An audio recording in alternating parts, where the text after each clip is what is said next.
Le 27 octobre 2025, Politico publiait un article sur les plans militaires de l'Allemagne. 377 milliards d'euros pour la remilitarisation. Rheinmetall, à lui seul, reçoit 88 milliards d'euros. Fortune Europe titrait « Une ère de remilitarisation a commencé en Europe ». Les analystes du monde entier comparent cela au plus grand programme d'armement depuis Hitler. Mais il fut un moment dans l'histoire où les Alliés craignaient exactement la même capacité industrielle. Et l'arme n'était pas un char, c'était un bruit. 13 mai 1940, Sedan, en France, 7 heures du matin. Les soldats français, dans leurs tranchées le long de la Meuse, entendirent quelque chose qu'ils n'oublieraient jamais. Un hurlement, un cri, un son qui venait du ciel et se rapprochait de plus en plus fort, de plus en plus perçant. Et puis, ils les virent, des Ju-87 Stuka, en piqué. Un angle de vol de 60 degrés, 600 km à l'heure. Mais ce qui paralysa les soldats français, ce n'était pas la bombe, c'était le bruit. Les rapports de terrain de l'armée américaine en Afrique du Nord en 1943 le documentent avec précision. 40% des soldats alliés quittaient leur position avant que la première bombe ne tombe. Relisez ça, 40% fuyaient. Le bruit, pas l'explosion, le son. Le Pentagone a classifié ses études jusqu'en 1985. Pourquoi? Parce qu'elle prouvait que la guerre psychologique pouvait être produite industriellement, tout comme Rheinmetall veut produire aujourd'hui 6 000 à 7 000 véhicules de combat. Junkers produisait alors 6 000 Stuka, chacun avec la même arme, la trompette de Jéricho. Mais voici le point crucial. Cette sirène n'était pas un hasard, ce n'était pas un effet secondaire de l'aérodynamique, c'était calculé. Des ingénieurs allemands chez Junkers ont calculé la fréquence exacte, 300 à 600 Hz. Pourquoi cette fréquence exactement? Parce que le cerveau humain réagit évolutionnairement à cette hauteur. C'est la fréquence d'un enfant qui crie, d'un animal blessé, d'une alarme. Le cerveau ne peut pas l'ignorer. Elle déclenche une panique instinctive. La sirène s'appelait officiellement trompette de Jéricho. Le nom était de la propagande. Mais la technologie était de l'ingénierie pure. 2 petites hélices étaient montées sur les jambes du train d'atterrissage. Lors du piqué, le flux d'air les entraînait. Elles tournaient à une vitesse exactement calculée. Et elles produisaient ce hurlement. Des tests à Rechlin, le centre d'essai de la Luftwaffe, ont montré le son était audible à une distance de 3 à 5 km. 5 km. Imaginez ça. Un soldat français dans sa tranchée entend le hurlement. 5 minutes avant que la bombe n'arrive. 5 minutes de terreur pure. 5 minutes pendant lesquelles son cerveau lui dit « Cours, cours maintenant !» Et beaucoup ont couru. Des psychologues de l'armée américaine ont interviewé des centaines d'anciens combattants alliés après la guerre. Les rapports sont consistants. Un soldat britannique en France en 1940. Je l'ai entendu et mes jambes ont bougé avant que mon cerveau ne l'ordonne. Un GI américain en Tunisie en 1943. Le bruit était pire que la bombe. La bombe vous tue. Le bruit vous torture d'abord. Un officier français à Sedan. Mes hommes ont jeté leurs fusils et ont couru. J'ai crié des ordres. Personne ne m'a entendu. Ils n'entendaient que la sirène. Mais pourquoi cela a-t-il si bien fonctionné? La réponse réside dans quelque chose que le Pentagone n'a compris que des décennies plus tard. La peur conditionnée. Les premières attaques de Stuka en Pologne, en septembre 1939, ont établi l'association sirène égale mort, sirène égale destruction. Après Varsovie, après Rotterdam, après Sedan, après Dunkerque, chaque soldat allié savait, si tu entends la sirène, la mort arrive. Et le cerveau apprend. Il apprend plus vite que n'importe quel entraînement. Il apprend par le traumatisme. Rheinmetall accroît sa capacité de production en 2025. Nouvelles usines. Nouvelle technologie. Mais en 1940, Junkers construisait la même chose. La chaîne de production de Stuka à Dessau produisait, au plus fort, 150 avions par mois, 150 armes de terreur volantes. Chaque mois, chacune avec les mêmes sirènes calculées. Ce n'était pas de la guerre, c'était de la guerre psychologique industrialisée. Le général de division Karl Spaatz, plus tard, commandant des forces aériennes stratégiques américaines en Europe, a écrit un rapport classifié sur les impacts du Stuka en 1943. Le rapport est resté secret jusqu'en 1985. Je cite la page 47.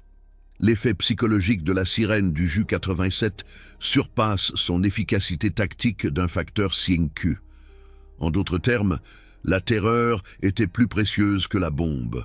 Un Stuka causait plus de panique que de dégâts, et les Allemands le savaient. Vous vous souvenez des 88 milliards d'euros pour Rheinmetall? La moitié des dépenses militaires allemandes sont censées aller à des entreprises allemandes. Le même principe qu'en 1940. Junkers était une entreprise allemande. Le Stuka était une conception allemande. La sirène était de l'ingénierie allemande. Et les Alliés n'avaient rien de comparable. À ce jour, aucune force aérienne au monde n'a développé une arme psychologique comparable. Mais voici le rebondissement que le Pentagone a classifié. La sirène du Stuka n'était pas seulement de la guerre psychologique contre l'ennemi, c'était aussi de la guerre psychologique pour ses propres troupes. Les commandants de chars allemands ont rapporté « Quand nous entendions la sirène du Stuka, nous savions que l'air nous appartenait. Les fantassins allemands ont dit « La sirène signifiait que notre Luftwaffe est là, elle nous protège. » Les Alliés avaient peur du bruit. Les Allemands en étaient renforcés. Un son. Deux réactions psychologiques complètement opposées, le manuel de campagne FM 120 de l'armée américaine, publié en 1943, a consacré un chapitre entier au Stuka. Titre « Contre-mesures contre les attaques aériennes psychologiques ». Je répète, un chapitre entier dans un manuel de campagne officiel. Sur un bruit, la tactique recommandée, je cite, « Les soldats doivent être entraînés à ignorer le bruit par une exposition répétée avec des enregistrements. » En d'autres termes, l'armée américaine devait conditionner ses soldats contre un bruit. Il leur faisait écouter des sirènes de Stuka à l'entraînement, encore et encore, jusqu'à ce que la réaction de panique diminue. Mais cela a-t-il fonctionné? Partiellement. Le problème, on ne peut pas vraiment conditionner un soldat contre quelque chose qui signifie en même temps qu'une bombe de 500 kilos va te tomber sur la tête. L'association est trop forte. La réalité est trop réelle. Les rapports de terrain d'Italie en 1943 et 1944 montrent, même après l'entraînement, de nombreux soldats ont réagi avec panique aux attaques de Stuka. Imaginez ça du point de vue allié. Vous êtes un commandant américain, vous planifiez une attaque, vous avez de l'artillerie, vous avez des chars, vous avez un appui aérien. Mais alors, vos hommes entendent la sirène du Stuka. 40% quittent leur position. Votre attaque s'effondre. Pas à cause des tirs ennemis, à cause d'un bruit. Comment expliquez-vous ça à vos supérieurs? Comment écrivez-vous ça dans un rapport? Mon général, nous avons perdu la position parce que nos hommes avaient peur d'un son. Le Pentagone a classifié ces rapports, pas seulement jusqu'en 1945, jusqu'en 1985, 40 ans. Pourquoi? Parce qu'elles ont démontré que des soldats américains pouvaient être brisés psychologiquement par l'ingénierie allemande, par la terreur calculée, et c'était une vérité que l'armée américaine ne voulait pas admettre pendant la guerre froide. Aujourd'hui, nous lisons des articles sur Rheinmetall et 88 milliards d'euros. Nous débattons sur les chars et l'artillerie. Mais en 1940, l'arme allemande la plus mortelle était une petite hélice sur un train d'atterrissage d'avion, une hélice qui calculait comment terroriser le cerveau humain. 13 mai 1940, Sedan. La bataille qui a brisé la France. Les historiens se concentrent sur les chars, sur le coup de faucille de Manstein, sur l'avancée de Guderian. Mais les soldats français se souviennent d'autre chose. Ils se souviennent du hurlement. 300 Stukas ont attaqué Sedan. 300 trompettes de Jéricho hurlant simultanément. Les survivants l'ont décrit comme une apocalypse, comme un enfer qui criait du ciel. Un officier français, le commandant Pierre Liette, a écrit dans ses mémoires en 1948 « Le bruit n'était pas de ce monde. C'était comme si 1000 démons criaient, mes hommes priaient, certains pleuraient, et cela avant que la première bombe ne tombe. Le régiment de Liette s'est effondré, pas sous les bombardements, sous la terreur, sous le hurlement calculé, produit industriellement, de la trompette de Jéricho. Et puis, la bombe est arrivée, 500 kilogrammes. Impact, explosion. Mais pour beaucoup, c'était presque un soulagement. L'attente était terminée. La terreur avait atteint un point culminant. La sirène était pire que l'explosion, parce que la sirène, c'était l'anticipation, et le cerveau humain craint l'anticipation plus que la réalité. Les pilotes allemands ont rapporté quelque chose de fascinant. Le lieutenant-colonel Paul Werner Hosel, pilote de Stuka et plus tard récipiendaire de la Croix de Chevalier, a déclaré dans une interview en 1978 « Nous les voyons courir avant même de larguer la bombe. Nous voyons des soldats alliés quitter leur position juste à cause de la sirène. Parfois, nous larguions la bombe sur des tranchées vides. Ils étaient déjà partis. C'est la perfection de la guerre psychologique. L'ennemi se vainc lui-même. Vous n'avez pas besoin de le tuer. Vous avez juste besoin de le terroriser suffisamment pour qu'il s'enfuit. » Et la sirène du Stuka a fait exactement cela. Mais voici quelque chose qui ne figure que dans des rapports classifiés. La sirène du Stuka avait un autre effet. Elle démoralisait les forces aériennes alliées. Les pilotes britanniques de la RAF en France en 1940 ont rapporté « Nous entendions les sirènes depuis le sol, même lorsque nous étions dans les airs. Nous savions que nos propres troupes au sol souffraient, et nous ne pouvions rien faire. Les attaques de Stuka étaient précises et rapides. Avant que les chasseurs de la RAF n'arrivent, les Stuka étaient partis. La terreur était semée. Le sentiment d'impuissance s'est amplifié. Soldats alliés au sol, nous ne pouvons rien faire contre la sirène. Pilotes alliés dans les airs, nous ne pouvons pas les arrêter à temps. Commandants alliés dans les quartiers généraux, nous ne pouvons pas neutraliser l'effet psychologique, une seule arme. 3 niveaux de démoralisation. Vous vous souvenez du rapport du général Spaatz? L'effet psychologique dépasse l'efficacité tactique d'un facteur 5. Cela signifie qu'un Stuka sans sirène serait un avion d'attaque en piqué normal. Efficace, oui, mais pas terrorisant. La sirène a multiplié l'effet, pas par la destruction, par la peur. Les théoriciens militaires allemands ont compris quelque chose que les Alliés n'ont appris que bien plus tard. Le moral est plus important que le matériel. Une armée avec un moral brisé perd, même si elle est numériquement supérieure. La France, en 1940, le prouve. La France avait plus de chars que l'Allemagne. La France avait plus de soldats. Mais la France avait la sirène du Stuka dans sa tête. Après Sedan, le front français s'est effondré, pas seulement tactiquement. Psychologiquement, les soldats français voyaient des avions allemands et s'enfuyaient sans combattre. Le bruit seul suffisait. L'association était établie, sirène égale défaite. Et cette association s'est répandue plus vite que n'importe quel char ne pouvait rouler.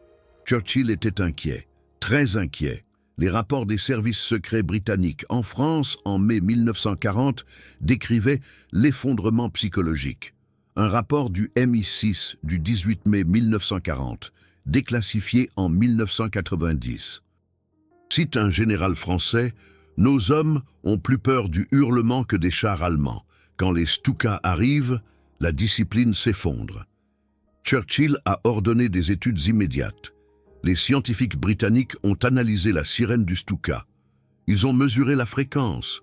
Ils ont étudié l'effet psychologique. Et ils sont arrivés à la même conclusion que les Allemands. 300 à 600 Hz est la fréquence de terreur maximale. Mais que devait faire la Grande-Bretagne? Construire la même arme, des bombardiers en piqué britanniques avec des sirènes? Cela a été discuté et rejeté. Pourquoi? Parce que les Britanniques ont compris. La sirène du Stuka ne fonctionnait que parce que la Wehrmacht l'avait utilisée en premier. Elle a établi l'association en premier. Si la RAF installait maintenant des sirènes sur ses avions, l'effet psychologique serait minimal. L'ennemi s'y attendrait. La surprise aurait disparu. La guerre psychologique fonctionne par la nouveauté et l'inattendu. Les Allemands avaient la nouveauté. Les Alliés sont arrivés trop tard. C'est une leçon qui reste valable aujourd'hui. Dans la guerre moderne, on parle de domination de l'information. Celui qui contrôle l'information en premier contrôle la perception. En 1940, les Allemands contrôlaient la perception auditive du champ de bataille. La sirène du Stuka était la domination de l'information par le son. Rheinmetall en 2025 et Junkers en 1940 partagent la même stratégie. Production industrielle massive d'armes avancées, 88 milliards d'euros aujourd'hui. Des centaines de millions de Reichsmark à l'époque, des époques différentes, le même principe, et les Alliés n'avaient pas de réponse en 1940. En ont-ils une en 2025? Le Pentagone a classifié les études sur le Stuka jusqu'en 1985. Mais pourquoi précisément en 1985? Que s'est-il passé en 1985 qui a soudainement rendu ces informations déclassifiables? La réponse est simple. Presque tous les soldats impliqués étaient soit morts, soit très âgés.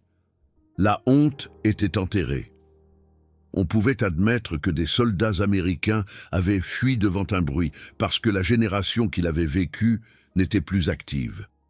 Mais la leçon est restée. La leçon que la guerre psychologique peut être moins chère et plus efficace que la guerre cinétique, une trompette de Jéricho coûtait peut-être 500 Reichsmarks, une bombe de 500 kilos coûtait plus cher. Mais la sirène a causé plus d'effets tactiques. Retour sur investissement, la sirène a gagné.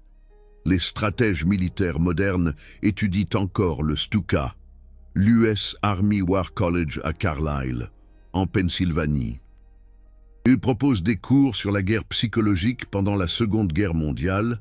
La sirène du Stuka est l'étude de cas numéro 1. Pourquoi? Parce qu'elle montre comment causer un dommage psychologique maximal avec une technologie minimale. Et maintenant, vient la partie que je vous ai promise, la partie qui explique pourquoi 40% ont fui. Pourquoi un simple bruit a pu briser une armée. Cela réside dans ce que les neuroscientifiques appellent le détournement de l'amygdale. L'amygdale est la partie du cerveau qui traite la peur. Quand elle s'active, elle prend le contrôle. La partie rationnelle du cerveau, le cortex préfrontal, est mise hors circuit. Le soldat ne pense plus, il réagit seulement. La trompette de Jéricho du Stuka activait l'amygdale parfaitement, haute fréquence, effet crescendo, parce que l'avion se rapprochait. Association avec la mort. Le cerveau n'avait aucune chance. L'amygdale prenait le relais.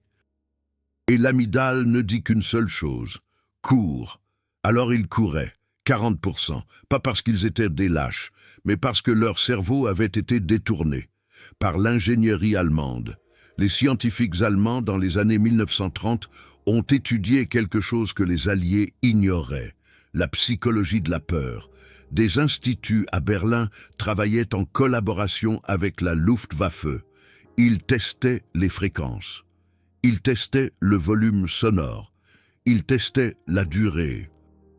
Et ils ont trouvé la combinaison parfaite. La trompette de Jéricho du Stuka n'était pas un hasard, c'était le résultat de recherches scientifiques sur la terreur. Imaginez, dans un bureau à Berlin, un ingénieur est assis, il calcule. Si nous faisons tourner l'hélice à 3000 tours par minute, nous produisons 450 Hz. Si l'avion pique à un angle de 60 degrés, la fréquence augmente à 550 Hz par effet Doppler. Terreur maximale. Cet ingénieur n'est pas sur le champ de bataille. Il est assis dans un laboratoire, mais il construit une arme plus efficace que n'importe quel canon. C'est la terreur industrialisée. C'est ce que Rheinmetall reconstruit en 2025.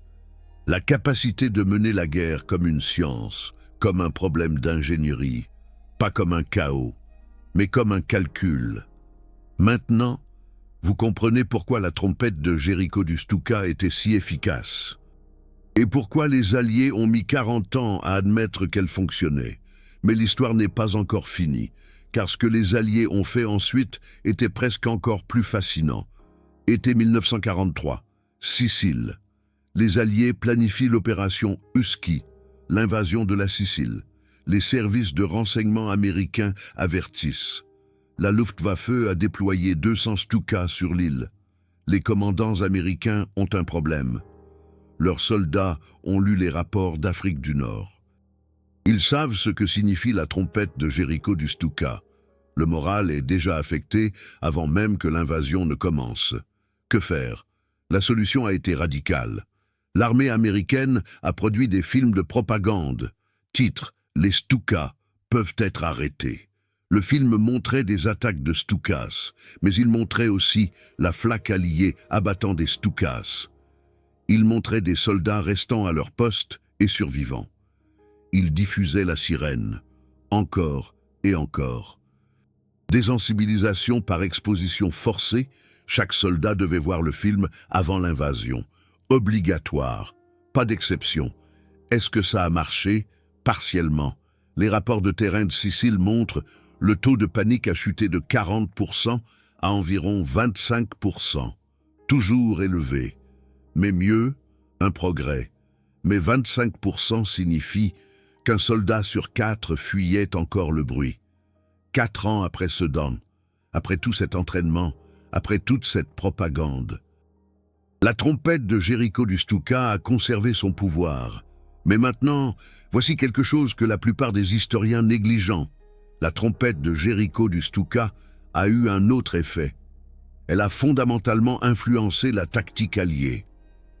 L'armée américaine et les forces britanniques ont développé une doctrine couverture maximale de la flaque lors de chaque opération. Pourquoi? Pour empêcher les attaques de Stukas. Pas à cause des bombes. À cause de l'effet psychologique sur leurs propres troupes, cela signifie que les Alliés ont investi des millions dans des canons anti-aériens. Ils ont transporté des milliers de tonnes de munitions de flak. Ils ont formé des dizaines de milliers de soldats comme équipage de flak. Tout ça pour arrêter un bruit. C'est le prix caché de la trompette de Jericho du Stuka. Pas les pertes directes dues aux bombes, mais les coûts indirects dus à la redistribution des ressources.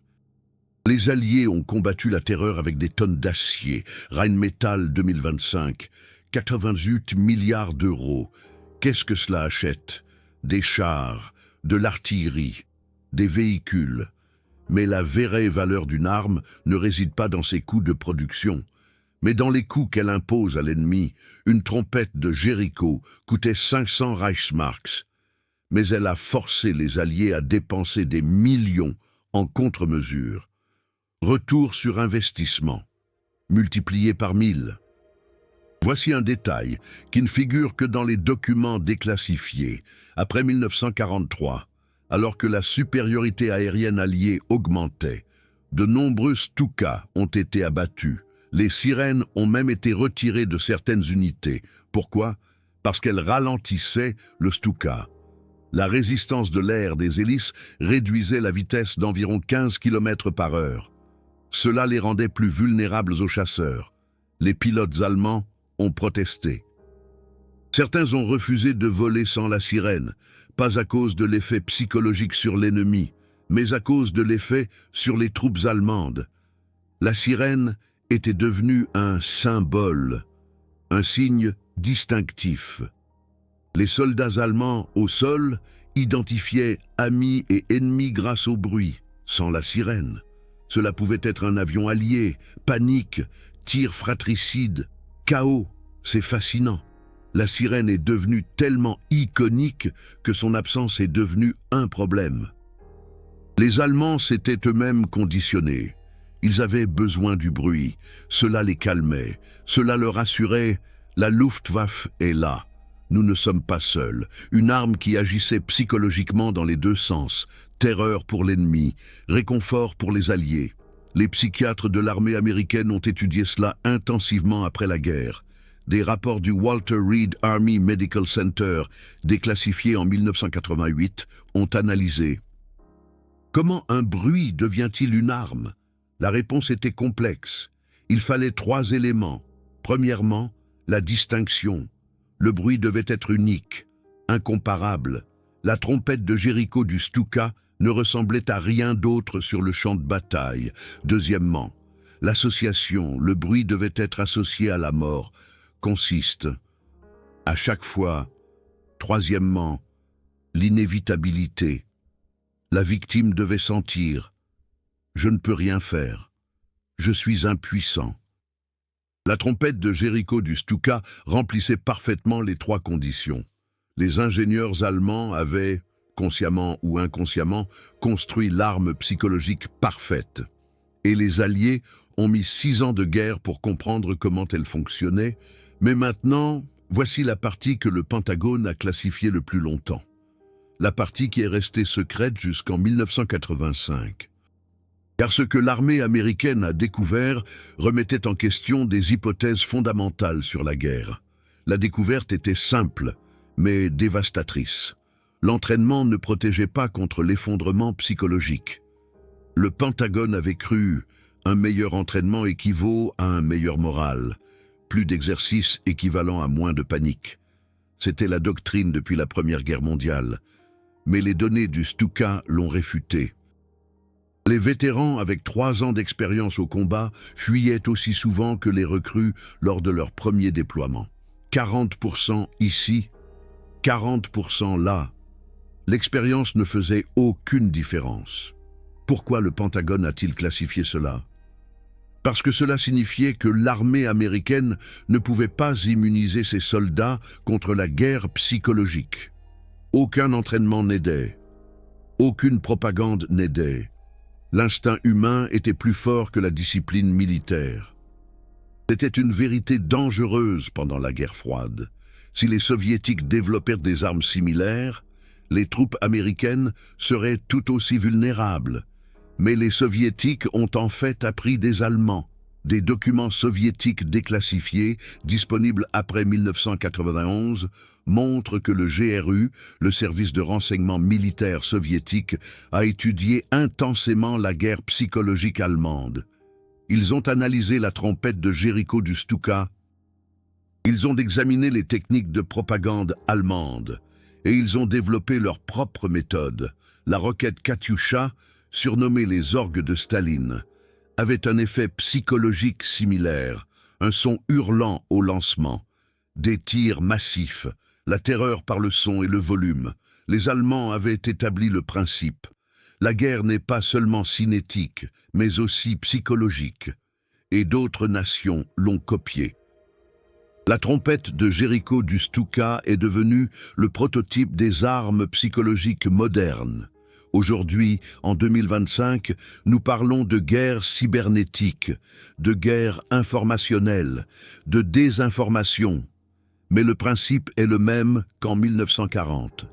N'attaquez pas seulement le corps, mais aussi l'esprit. La trompette de Jéricho du Stuka était la guerre cybernétique avant que les ordinateurs n'existent. Elle hackait le cerveau humain. Rheinmetall investit en 2025 dans la technologie avancée. Mais la leçon fondamentale demeure. L'arme la moins chère est souvent la plus efficace. Une trompette de Jéricho versus une bombe de 500 kilos. La sirène coûtait moins cher, pesait moins, était plus facile à produire, mais elle a causé plus d'effets tactiques. C'est l'excellence de l'ingénierie, effet maximal, ressources minimales. Les ingénieurs militaires allemands des années 1930 comprenaient quelque chose de fondamental. L'être humain est la composante la plus faible de tout système d'armes. Un char peut être parfaitement blindé. Un canon peut être parfaitement visé. Mais le soldat à l'intérieur, Il est vulnérable, pas physiquement, psychologiquement. Attaquer la psychologie et tout le système s'effondre. L'armée américaine a tenté, après 1943, de développer ses propres armes psychologiques. Le projet Leaflet Drop en était une, lâcher des tracts pour briser le moral allemand. Cela a-t-il fonctionné? Minimalement. Pourquoi? Parce que le papier ne crie pas. Il ne crée pas de réaction instinctive. La trompette de Jéricho du Stuka contournait le traitement cognitif. Elle allait directement à l'amygdale. Les tracts devaient être lus, compris, crus. Trop d'étapes, trop de temps pour penser. La guerre psychologique fonctionne le mieux lorsqu'elle empêche de penser. Lorsqu'elle déclenche une réaction pure, la trompette de Jéricho du Stuka faisait cela parfaitement. Pas de cognition, seulement une réaction. Entendre, craindre, fuir. 3 étapes, automatiquement, incontrôlables. Ces histoires ne sont pas seulement le passé, elles sont des leçons pour aujourd'hui. Si vous appréciez cette vérité historique, si vous voulez comprendre comment la guerre fonctionne vraiment, au-delà des batailles et des statistiques, alors soutenez cette chaîne. Supertanks m'aide à plonger plus profondément dans les archives, à explorer plus de documents déclassifiés, à mettre en lumière plus de vérités cachées. Car l'histoire n'est pas ce que les manuels scolaires enseignent. L'histoire est ce qui a été classifié pendant 40 ANS. Retour au Stuka, 1945. Fin de la guerre. Les derniers Stukas sont détruits ou conquis par les Alliés. Mais les trompettes de Jéricho, beaucoup survivent. L'armée américaine et les troupes soviétiques les ramassent. Elles sont transportées en Amérique, à Moscou, à Londres. Elles sont étudiées, analysées, rétro-ingénières. Pas les bombes, les sirènes. Parce qu'elles étaient ce qui avait vraiment de la valeur. Wright-Patterson Air Force Base, Ohio, 1946. Un ingénieur américain examine une trompette de Jéricho. Il mesure les pales de l'hélice. Il calcule l'aérodynamique. Il teste la sortie de fréquence. Son rapport, déclassifié en 1992, conclut: les Allemands avaient au moins 10 ans d'avance dans le développement des armes psychologiques. Les États-Unis doivent rattraper leur retard. 10 ans d'avance. En guerre psychologique. C'est la supériorité cachée dont personne ne parle. Pas les chars, pas les roquettes. Mais la compréhension de l'esprit humain sous le stress et la capacité de transformer ce stress en armes. La doctrine moderne de l'OTAN inclut maintenant les opérations psychologiques comme partie intégrante de chaque campagne. Les unités PSYOPS sont standards. Elles utilisent le son, la lumière, l'information comme des armes. Et tout remonte aux leçons de la Seconde Guerre mondiale. Leçon de la trompette de Jéricho du Stuka. Les Allemands ont appris au monde. La guerre est multidimensionnelle, cinétique et psychologique. Les deux sont également importants. Mais voici l'ironie, 2025. L'Allemagne se réarme à nouveau. Rheinmetall, Krauss-Maffei, Diehl Défense, les mêmes noms, la même expertise. 88 milliards d'euros. Les analystes demandent: l'Allemagne redeviendra-t-elle une puissance militaire? La réponse est: l'Allemagne n'est jamais partie. La capacité industrielle, le savoir-faire technique, la connaissance institutionnelle des systèmes d'armes, cela n'a jamais disparu. Cela dormait seulement, et maintenant cela se réveille, pas à cause de l'agression, mais à cause de la nécessité. La guerre en Ukraine, la menace russe, les engagements de l'OTAN, l'Europe a besoin de nouveau de l'industrie de l'armement allemande. Exactement comme en 1940, contexte différent, même capacité. La trompette de Jéricho du Stuka nous apprend quelque chose de critique à propos de cette capacité. Les ingénieurs allemands pensent différemment aux armes. Ils pensent totalement, pas seulement, comment détruire la cible. Mais Comment maximiser l'impact total? Physiquement et psychologiquement, la trompette de Jéricho n'était pas un ADD-on. Elle était une partie intégrale du système d'armes. Elle était planifiée, calculée, optimisée. C'est la philosophie de l'ingénierie allemande. Rheinmetall aujourd'hui développe le Skyranger, un système de défense anti-aérienne. Il ne fait pas que tirer des roquettes. Il détecte, traque, priorise, engage et documente. Système total, pas seulement un canon, un système de combat intégré. La même philosophie que le Stuka. Effet maximal grâce à une intégration totale. Les Alliés, en 1940, avaient des bombardiers en piqué, mais ils n'avaient pas de sirène. Ils ne pensaient pas totalement. Ils pensaient « bombe atteint la cible, mission accomplie ». Les Allemands pensaient « bombe atteint la cible, sirène brise le moral, panique interrompt la défense, la prochaine attaque est plus facile ». Pensée de second ordre. C'est la différence. L'armée américaine a appris cela. Après 1945, les manuels de terrain ont été réécrits. Nouvelle doctrine. Évaluer l'effet des armes non seulement par la destruction, mais par l'effet tactique total. Ce changement est venu directement des études sur le Stuka. Les Allemands ont perdu la guerre, mais ils ont appris aux vainqueurs comment mieux combattre. C'est peut-être ce qui est le plus fascinant à propos de la trompette de Jéricho du Stuka. Elle était si efficace que même ses victimes l'ont étudiée, copiée et intégrée dans leur propre doctrine. La trompette de Jéricho n'a pas survécu à la guerre en tant qu'appareil, mais comme concept, comme principe. La guerre psychologique est l'égale de la guerre cinétique, parfois même supérieure. Les drones modernes utilisent le même principe. Les drones Predator, les drones Reaper. Ils tuent des cibles, mais ils font plus. Ils génèrent une angoisse constante. Les ennemis savent que le ciel observe toujours. La mort peut survenir à tout moment, silencieusement, invisiblement. C'est de la guerre psychologique, plus moderne, mais le même principe que la sirène du Stuka. Créer une peur qui dépasse le moment cinétique. La différence? La sirène du Stuka était bruyante, les drones sont silencieux, mais l'effet psychologique est similaire, un stress constant, toujours présent, toujours menaçant. La technologie change, le principe reste. Israël utilise des tactiques psychologiques à Gaza. Le roof knocking, une petite bombe sur un toit, avertissant d'une attaque plus importante. Le but n'est pas la destruction. Le but est l'évacuation, contraindre psychologiquement et non détruire physiquement. Plus efficace, moins cher, moins de dommages collatéraux. C'est la philosophie du Stuka. La psychologie avant la cinétique. La Russie, en Ukraine, utilise des tactiques similaires. Préparation d'artillerie massive, pas seulement pour détruire, mais pour démoraliser. Les soldats dans les tranchées peuvent supporter un bombardement, mais peuvent-ils supporter le stress?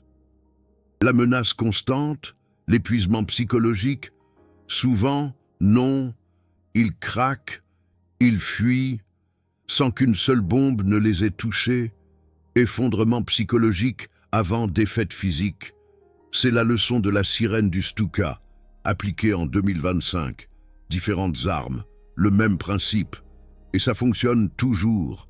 Mais revenons en 1940. Les soldats français à Sedan, les soldats britanniques à Dunkerque. Ils ont vécu quelque chose que le monde n'avait jamais vu auparavant. Le terrorisme psychologique industrialisé. Production massive de peur. 150 Stuka par mois. 150 sirènes. 150 instruments de terreur. L'usine Junkers à Dessau n'était pas seulement une usine d'avions, c'était une usine de peur. Chaque Stuka qui sortait de la chaîne de montage portait une arme qui n'avait besoin d'aucune munition, juste de l'air et de la physique. C'est élégant, c'est brillant. C'est effrayant, parce que cela montre à quel point il faut peu pour briser les gens, pas de grosses bombes, pas d'artillerie, un bruit, le bon bruit, au bon moment. avec la bonne association. Et une armée s'effondre. Rheinmetall en 2025 ne construit pas de Stukas, mais ils construisent des systèmes avec la même philosophie. Un impact maximal, une intégration totale, une composante psychologique prise en compte.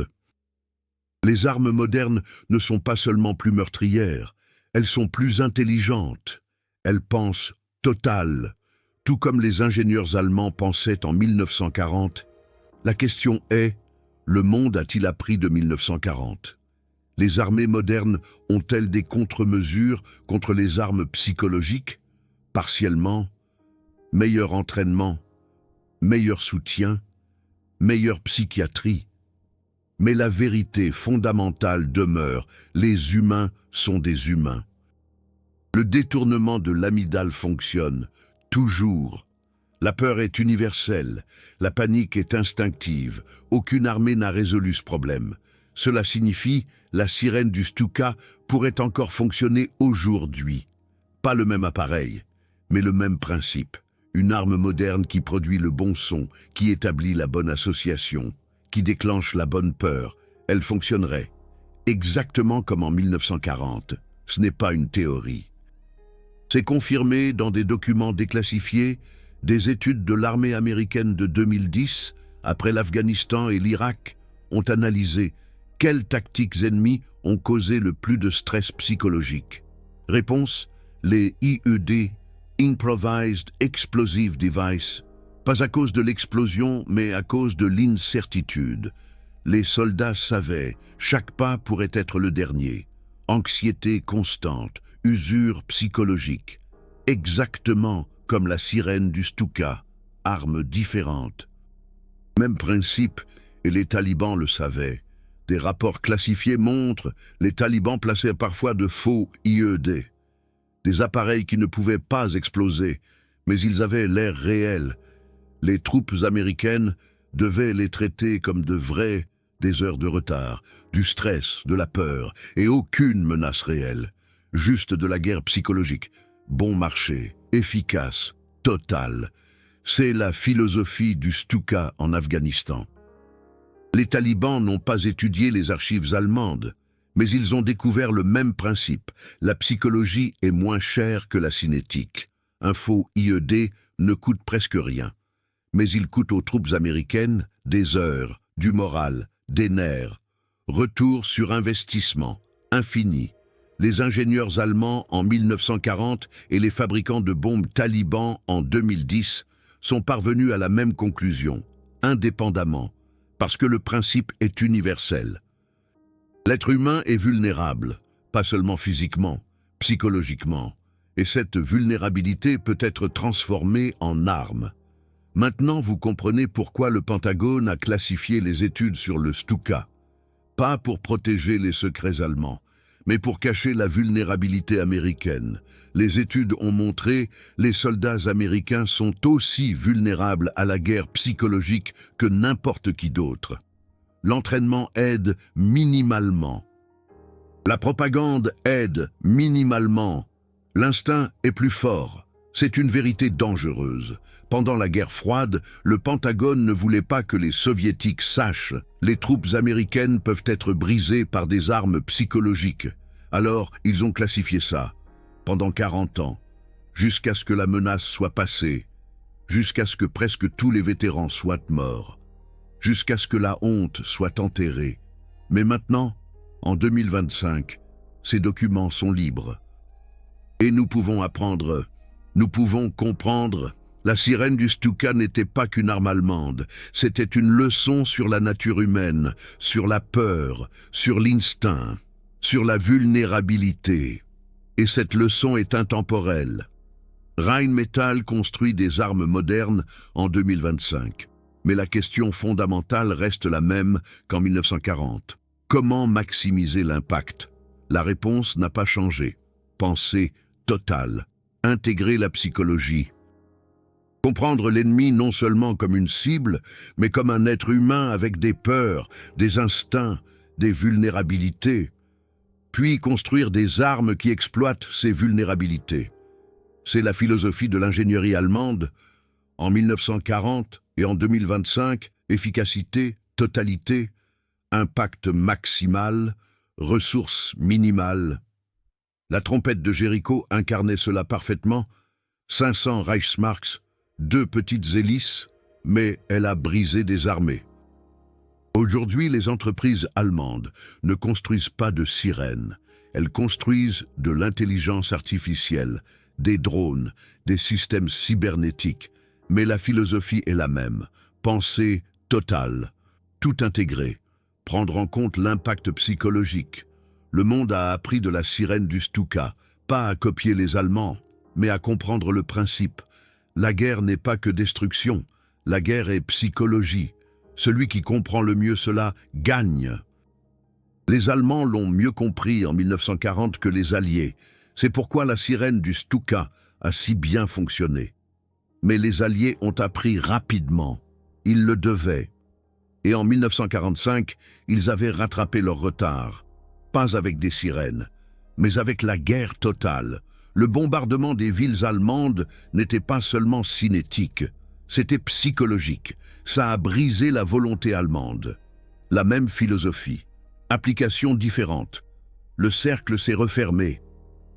Les professeurs sont devenus élèves, les élèves sont devenus professeurs.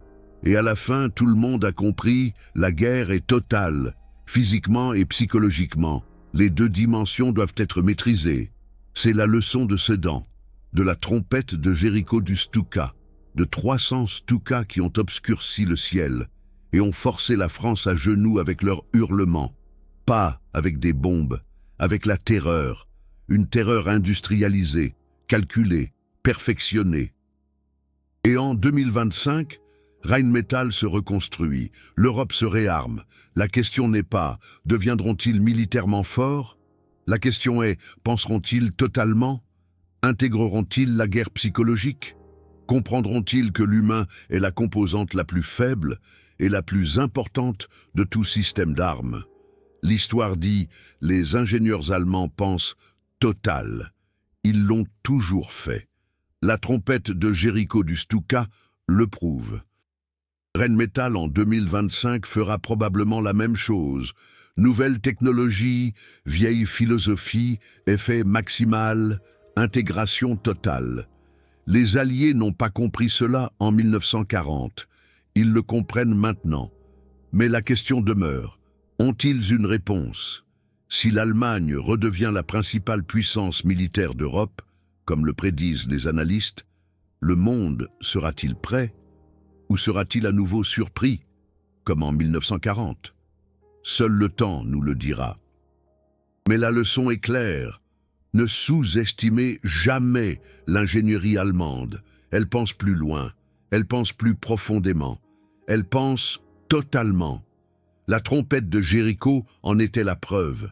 500 Reichsmarks, 2 hélices, mais elle a brisé des armées et a appris au monde comment la guerre fonctionne vraiment. Rheinmetall, Léopard 2025, réarmement 2025 versus Wehrmacht, Stuka 1940. L'histoire ne se répète pas, mais elle rime. Et le schéma de rimes est clair. La capacité industrielle allemande, appliquée à la guerre, crée des armes qui non seulement détruisent, mais transforment la façon dont les batailles sont menées, la façon dont les armées pensent, la façon dont le monde comprend la guerre.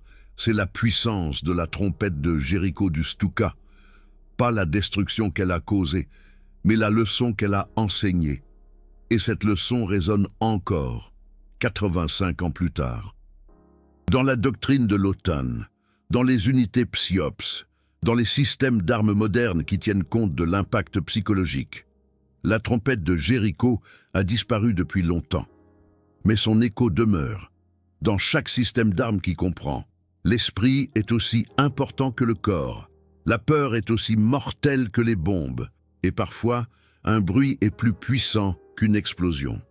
Qu'en pensez-vous? Rheinmetall 2025 versus Junkers 1940. La terreur produite industriellement se répète-t-elle? Où le monde a-t-il appris à se défendre? Partagez vos pensées dans les commentaires.